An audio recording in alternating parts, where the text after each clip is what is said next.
মৰমৰ চতুৰ্থ শ্ৰেণীৰ ছাত্ৰ-ছাত্ৰীসকল তোমালোকৰ ভাষাৰ আজি পাঠ নং 11 ব্ৰহ্মপুত্ৰ আমি পঢ়িবলৈ যাম আৰু আলোচনাৰ পাছত ইয়াৰ আমি প্ৰশ্নোত্তৰবোৰ সমাধান কৰিম আৰু যদিহে তোমালোকে মোৰ চেনেলটোত নতুনকৈ আহিছা তেতিয়াহলে মোৰ চেনেলটো এটা সাবস্ক্ৰাইব কৰি দিবা আৰু ভিডিওটো ভাল লাগিলে তোমালোকে লাইক নিশ্চয় কৰিবা আৰু বন্ধুবৰ্গৰ মাজত ভিডিওটো শেয়াৰ কৰাৰ লগতে নটিফিকেশন বেলটো অন কৰি দিবা যাতে তোমালোকে সকলোবোৰ ভিডিও পাবলৈ সক্ষম হোৱা এতিয়া আহাচোন আমি পাঠটোলৈ আগবাঢ়ো আমাৰ পাঠটোৰ নাম আছিল ব্ৰহ্মপুত্ৰ অসম এখন নদীমাতৃক দেশ নদীমাতৃক মানে যিবোৰ দেশত নদ-নদী অৰ্থাৎ নদীৰ পৰিমাণ বেছি অসমৰ প্ৰধান নদী ব্ৰহ্মপুত্ৰ এই নদী অসমৰ পূবে খদিয়াৰ পৰা পশ্চিমে ধুবুৰী জিলালৈকে বৈ গৈছে কৰ পৰা কলৈ পূবে হল খদিয়াৰ পৰা আৰু পশ্চিমে কলৈ ধুবুৰীলৈকে গতিকে প্ৰশ্ন আহিব যে অসমৰ প্ৰধান নদীখনৰ নাম কি অসমৰ প্ৰধান নদীখনৰ নাম ব্ৰহ্মপুত্ৰ পুৰণি আখ্যান মতে ব্ৰহ্মপুত্ৰ ব্ৰহ্মাৰ পুত্ৰ মানে লৰা ব্ৰহ্মাৰ পুত্ৰ হোৱাৰ বাবে এই নদীক নদ বুলিও কোৱা হয় গতিকে এইটো প্ৰশ্ন আহিব পাৰে যে ব্ৰহ্মপুত্ৰক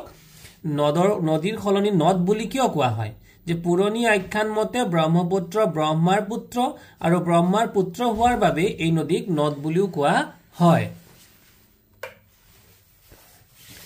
ব্ৰহ্মপুত্ৰ হিমালয় পৰ্বতৰ মানস সৰোবৰৰ পৰা ওলাইছে প্ৰশ্ন আহিব পাৰে যে ব্ৰহ্মপুত্ৰ কৰ পৰা ওলাইছে ব্ৰহ্মপুত্ৰ হিমালয় পৰ্বতৰ মানস সৰোবৰৰ পৰা ওলাইছে ই বিভিন্ন ঠাইৰ মাজেৰে বৈ আহোতে বিভিন্ন নাম লৈছে অসমত ইয়াক লুইত নামেৰেও জনা যায় গতিকে এইটো প্ৰশ্ন আহিব পাৰে যে ব্ৰহ্মপুত্ৰৰ আন এটা নাম অৰ্থাৎ ব্ৰহ্মপুত্ৰক আমি আন কি নামেৰে মাতু উত্তৰটো হ'ব আমি লুইত নামেৰেও মাতু অসমৰ বহুতো উপনদী এই নদীত পৰিছেহি ইয়াৰ ফলত ব্ৰহ্মপুত্ৰ নদী অধিক শক্তিশালী আৰু বিশাল হৈ উঠিছে এটা উপনদী মানে কি উপনদী মানে হল কোনো এখন নদীত অন্য ঠাইৰ পৰা আহি লগ হৈ যোৱা সৰু সৰু নদীবোৰ মই দেখুৱাই দিছো চিত্ৰ আকাৰত ধৰি লোৱা এইখন এখন নদী এইখন আমাৰ নদী আৰু যদি এনেকে বেলেগ ঠাইৰ পৰা এনেকৈ যদি আহি পেলাই নদীবোৰ ইয়াত লগ খাইহি ধৰা কৰবাৰ পৰা এইখন আহি পেলাই নদী ইয়াত লগ খালেহি কোনবা এখন নদী ইয়াৰ পৰা আহি পেলাই ইয়াত লগ খালেহি তেতিয়া ধৰা এই মেইন নদীখন হৈছে ব্ৰহ্মপুত্ৰ গতিকে এই যে আহি লগ খালে এই লগ খোৱা নদীবিলাককে কোৱা হ'ব উপনদী তাহাচোন আমি ব্ৰহ্মপুত্ৰৰ কি উপনদী আছে জানো ইয়াৰ ফলত ব্ৰহ্মপুত্ৰ নদী অধিক শক্তিশালী আৰু বিশাল হৈ উঠিছে ব্ৰহ্মপুত্ৰৰ উপনদীবিলাকৰ ভিতৰত সোৱণশিৰি নাম মনত ৰাখিবা সোৱণশিৰি কপিলী দিচাং দিখৌ দিহিং দিবং ভোগদৈ ধনশিৰি ভৰলী পাগলাদিয়া মানাহ আই আদি উল্লেখযোগ্য হিমালয়ৰ চিৰতুষাৰ অঞ্চলৰ পৰা ওলোৱা চিৰতুষাৰ মানে গোটেই বছৰেই তুষাৰ অৰ্থাৎ বৰফ হৈ থকা অঞ্চলৰ পৰা কি হৈ যায় বাবে ব্ৰহ্মপুত্ৰত 12 মাহে পানী থাকে ব্ৰহ্মপুত্ৰ নদীত 12 মাহে পানী থাকে বুলি জনাইছে ঠিক তেনেদৰে ৰাছিয়াৰ ভলগা নদীতো 12 মাহে পানী পোৱা যায় গতিকে এইটো প্ৰশ্ন আহিব পাৰে যে 12 মাহে পানী পোৱা বিদেশৰ ৰাষ্ট্ৰ মানে নদীখনৰ নাম কি উত্তৰ হ'ব ৰাছিয়াৰ ভলগা নদী ইয়াৰ পিছত অসমৰ কেইবাখনো নগৰ এই নদীৰ পাৰত গঢ়ি উঠিছে অৰ্থাৎ ব্ৰহ্মপুত্ৰ নদীৰ পাৰত গঢ়ি উঠিছে এইবোৰৰ ভিতৰত গুৱাহাটী ডিব্ৰুগড় তেজপুৰ ধুবুৰী আদি প্ৰধান গতিকে এইটো প্ৰশ্ন আহিব যে ব্ৰহ্মপুত্ৰ নৈৰ পাৰত গঢ়ি উঠা নগৰ কেইখনৰ নাম বা নগৰ তিনিখনৰ নাম কোৱা তেনেকৈ এইবিলাক আমি লিখিব লাগিব পৃথিৱীৰ আটাইতকৈ ডাঙৰ নদীদ্বীপ মাজুলী এইটো প্ৰশ্ন আহিয়ে থাকে যে পৃথিৱীৰ আটাইতকৈ ডাঙৰ নদীদ্বীপটোৰ নাম কি এইটো হৈছে মাজুলী এই মাজুলী ব্ৰহ্মপুত্ৰৰে সৃষ্টি বাৰিষা কালত হোৱা ধাৰাসাৰ বৰষুণৰ ফলত ব্ৰহ্মপুত্ৰৰ পানীভাগ উফন্দি উঠে এইটো প্ৰশ্ন আহিব পাৰে যে ব্ৰহ্মপুত্ৰৰ পানী কেতিয়া উফন্দি উঠে উত্তৰটো হ'ব বাৰিষা কালত ধাৰাসাৰ বৰষুণৰ ফলত ব্ৰহ্মপুত্ৰৰ পানীভাগ উফন্দি উঠে তাৰ ফলত বানপানীৰ সৃষ্টি হয় বানপানীয়ে কাষৰীয়া অঞ্চল বুৰাই পলস পেলায় এই পলসে অসমৰ মাটি সাৰুৱা কৰে ব্ৰহ্মপুত্ৰৰ বুকুৱেদি জল পৰিবহণৰ ব্যৱস্থা আছে সুব্যৱস্থা আছে জল পৰিবহণ মানে ধৰা নাও জাহাজ এইবিলাক যে চলে যে তাকে কোৱা হয় জল পৰিবহণ মানে ইয়াৰ যোগেদিও মানুহে এঠাইৰ পৰা আন ঠাইলৈ যাব পাৰে খৰাইঘাট দলংবোৰৰ নাম মনত ৰাখিবা খৰাইঘাট দলং কলিয়া ভুমুৰা দলং আৰু নৰনাৰায়ণ সেতুৱে এই নদীৰ দুয়োপাৰ ওচৰ চপাই যাতায়াতৰ সুবিধা কৰিছে কৰি দিছে তো প্ৰশ্ন আহিব পাৰে যে ব্ৰহ্মপুত্ৰৰ ওপৰত নিৰ্মাণ কৰা তিনিখন দলঙৰ নাম কোৱা তেতিয়াহলে তোমালোকে কি লিখিব লাগিব খৰাইঘাট দলং কলিয়া ভমুৰা দলং আৰু নৰনাৰায়ণ সেতু আনহাতে লুইতৰ বানপানীয়ে খেতি বাতি ঘৰ দুৱাৰ নষ্ট কৰে মানুহৰ লগতে গৰু মহ আদি জন্তুবোৰৰো অনিষ্ট সাধন কৰে ব্ৰহ্মপুত্ৰ নদীত প্ৰচুৰ পৰিমাণে মাছ কাছ শিশু আদি পোৱা যায় প্ৰশ্ন আহিব পাৰে যে ব্ৰহ্মপুত্ৰ নদীত কি পোৱা যায় প্ৰচুৰ পৰিমাণে ব্ৰহ্মপুত্ৰ নদীত প্ৰচুৰ পৰিমাণে মাছ কাছ শিশু আদি পোৱা যায় মাছমৰীয়াসকলে ব্ৰহ্মপুত্ৰ নদীত মাছ মাৰে সেই মাছ বিক্ৰী কৰি তেওঁলোকে জীৱিকা নিৰ্বাহ কৰে ব্ৰহ্মপুত্ৰ প্ৰকৃততে অসমৰ প্ৰাণস্বৰূপ জীৱনী শক্তি ব্ৰহ্মপুত্ৰক কেন্দ্ৰ কৰি আমাৰ সভ্যতা সংস্কৃতি গঢ় লৈ উঠিছে শিল্পীৰ কণ্ঠত ব্ৰহ্মপুত্ৰৰ মাহাত্ম্য এনেদৰে ফুটি উঠিছে মৰমৰ ছাত্ৰ ছাত্ৰীসকল গীতটি তোমালোকে এনেদৰে গাবাচোন মহাবাহু ব্ৰহ্মপুত্ৰ মহামিলনৰ তীৰ্থ কত যুগ ধৰি আহিছে প্ৰকাশী সমন্বয়ৰ অৰ্থ গতিকে আহাচোন ছাত্ৰ ছাত্ৰীসকল ডক্টৰ ভূপেন হাজৰিকাই গোৱা আমি গীতটি গাবলৈ চেষ্টা কৰিম আৰু ইয়াৰ পিছতে আমি প্ৰশ্নবোৰ সমাধান কৰিবলৈ যত্ন কৰিম অসমৰ প্ৰধান নদীখনৰ নাম কি অসমৰ প্ৰধান নদীখনৰ নাম ব্ৰহ্মপুত্ৰ এই নদীখনক নদ বুলি কোৱাৰ কাৰণ কি পুৰণি আখ্যান মতে ব্ৰহ্মপুত্ৰ ব্ৰহ্মাৰ পুত্ৰ হোৱাৰ বাবে এই নদীক নদ বুলি কোৱা হয় ব্ৰহ্মপুত্ৰ নদীখন ক'ৰ পৰা ওলাইছে ব্ৰহ্মপুত্ৰ নদীখন হিমালয় পৰ্বতৰ মানস সৰোবৰৰ পৰা ওলাইছে অসমত ব্ৰহ্মপুত্ৰ নদীক আমি আন কি নামেৰে জানো অসমত ব্ৰহ্মপুত্ৰ নদীক আমি লুইত নামেৰে জানো পৃথিৱীৰ আটাইতকৈ ডাঙৰ নদীদ্বীপটোৰ নাম কি পৃথিৱীৰ আটাইতকৈ ডাঙৰ নদীদ্বীপটোৰ নাম মাজুলী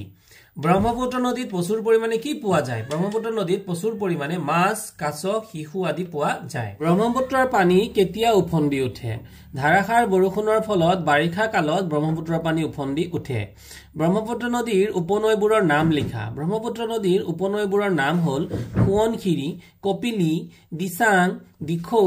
দিহিং দিবং ভোগদৈ ধনশিৰি ভৰলী পাগলাদিয়া মানাহ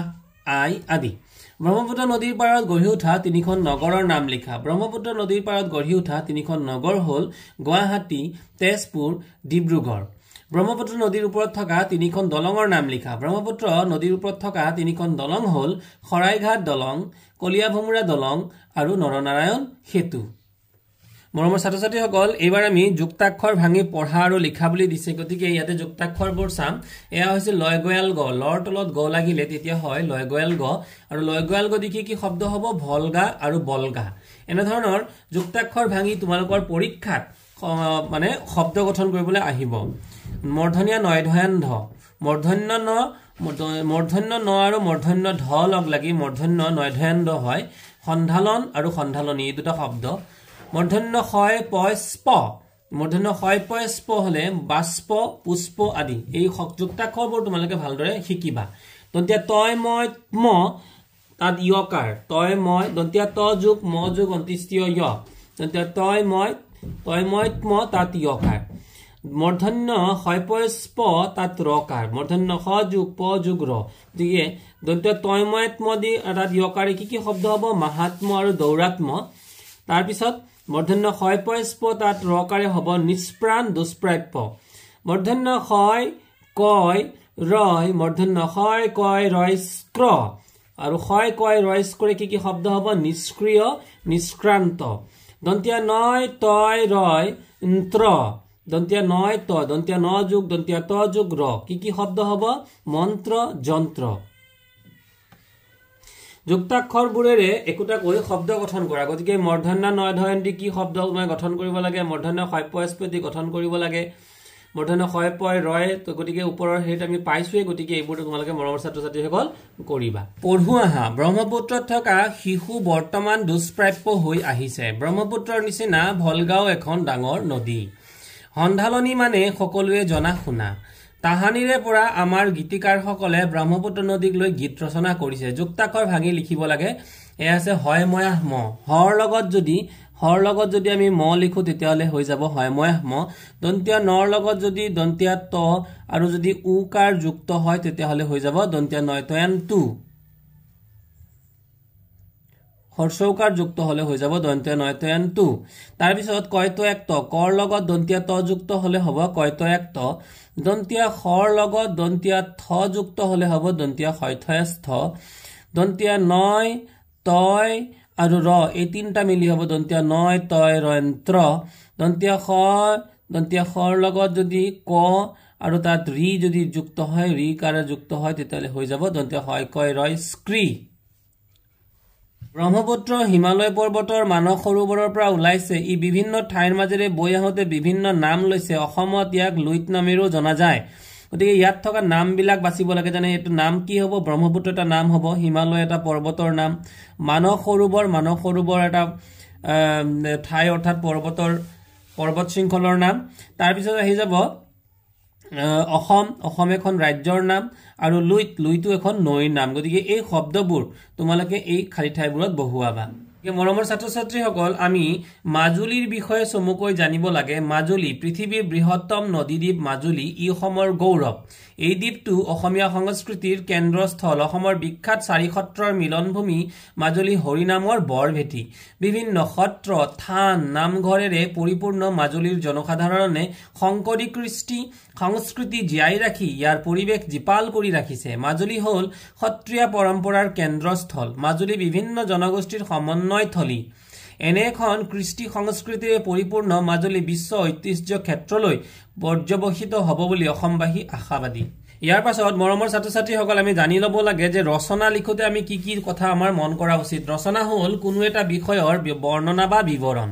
ৰচনা লিখিবলৈ হলে আমি তলত দিয়া ভাগ অনুসৰি লিখিব লাগিব প্ৰথমতে লিখিব লাগিব 1 নম্বৰত আৰম্ভণি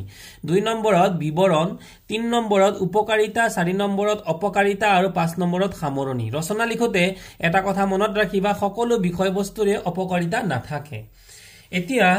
গৰু বিষয়ে তলৰ বাক্যকেইটা ৰচনা ক্ৰমত সজাই লিখা গৰুৰ নেজ এডাল গাই গৰুৱে গাখীৰ দিয়ে গৰুৰ বিভিন্ন বৰণৰ আছে গৰুৰ প্ৰধান আহাৰ ঘাঁহ প্ৰবাদ আছে যাৰ নাই গৰু সি সবাতোকৈ সৰু গোবৰ সাৰ হিচাপে ব্যৱহাৰ কৰা হয় গৰুৰ কাণ দুখন চকু দুটা বলদ গৰুৱে হাল বায় আৰু মৰণা মাৰে গৰু উপকাৰী জন্তু ই শান্ত প্ৰকৃতিৰ গৰু এবিধ চাৰিঠেঙীয়া ঘৰচীয়া জন্তু গতিকে 1 নম্বৰত হ'ব প্ৰথমতে আমি হ'ব যে কি লিখিব লাগিব যে প্ৰবাদ আছে এইটো আমি 1 নম্বৰ লিখিব লাগিব প্ৰবাদ আছে যাৰ নাই গৰু সি সবাতোকৈ সৰু 2 নম্বৰ লিখিব লাগিব যে গৰু এবিধ উপকাৰী জন্তু এইটো 2 নম্বৰ লিখিম 3 নম্বৰ লিখিম ই শান্ত প্ৰকৃতিৰ 3 নম্বৰ লিখিম 4 নম্বৰ লিখিম গৰু এবিধ চাৰিঠেঙীয়া ঘৰচীয়া জন্তু তাৰ পিছত 5 নম্বৰ আমি ইয়াৰ বৰ্ণনাবোৰ দিম বৰ্ণনাবোৰ দিওতে ইয়াতে আমি লিখিম এইটো 5 নম্বৰ গৰুৰ নেজ এডাল এইটো আমি লিখিম 7 নম্বৰত আৰু তাৰ পিছত এয়া হ'ব 8 নম্বৰ তাৰ পিছত এয়া হ'ব 9 নম্বৰ আৰু এয়া হ'ব 10 নম্বৰ বলদ গৰুৱে হাল বায় আৰু মৰণা মাৰে এনেকৈ তোমালোকে সজাই পেলাই লিখিবা ইয়াৰ পিছত আছিল নদীৰ উপকাৰিতা আৰু অপকাৰিতাৰ বিষয়ে লিখা উপকাৰিতা আৰু অপকাৰিতা দুইটাই লিখিছো তোমালোকে মৰমৰ ছাত্ৰ ছাত্ৰীহঁত মন কৰিবা নদীৰ দ্বাৰা যাতায়াত সম্ভৱ হয় উপকাৰিতাৰ ক্ষেত্ৰত লিখিছো নদীয়ে খেতিৰ পানীৰ যোগান ধৰে নদীয়ে খেতি পথাৰ সাৰুৱা কৰে জলসিঞ্চন ব্যৱস্থা সম্ভৱ হয় কাৰ দ্বাৰা নদীৰ দ্বাৰা প্ৰাকৃতিক সৌন্দৰ্যৰ খুৰাক যোগায় কোনে যোগায় নদীয়ে অপকাৰিতা নদীয়ে বানপানীৰ সৃষ্টি কৰে নদীয়ে গৰাখহনীয়াৰ সৃষ্টি কৰে নদীয়ে মানুহৰ ঘৰ দুৱাৰ গৰু মহ উটুৱাই নিয়ে শস্যাদিৰ অস্তিত্ব নাইকিয়া কৰে আৰু নদীয়ে বানৰ সৃষ্টি কৰি বিভিন্ন ৰোগ ব্যাধিৰ সৃষ্টি কৰে এয়া হৈছে নদীৰ অপকাৰিতা তলৰ খালি ঠাইবোৰ পূৰ কৰিব লাগে ক নম্বৰ দিছে কোনোবা পানীত ডুবিলে উদ্ধাৰ কৰে কোনে কৰে ডুবাৰু জুই লাগিলে নুমুৱাত সহায় কৰে কোনে কৰে অগ্নি নিৰ্বাপক বাহিনী নদী ইপাৰ সিপাৰ কৰোৱায় কোনে কৰোৱায় নাৱৰীয়া আইন শৃংখলা ৰক্ষা কৰে আৰক্ষী ৰোগীক চিকিৎসা কৰে ডাক্তৰ আমাৰ ছাত্ৰ ছাত্ৰীসকল আমি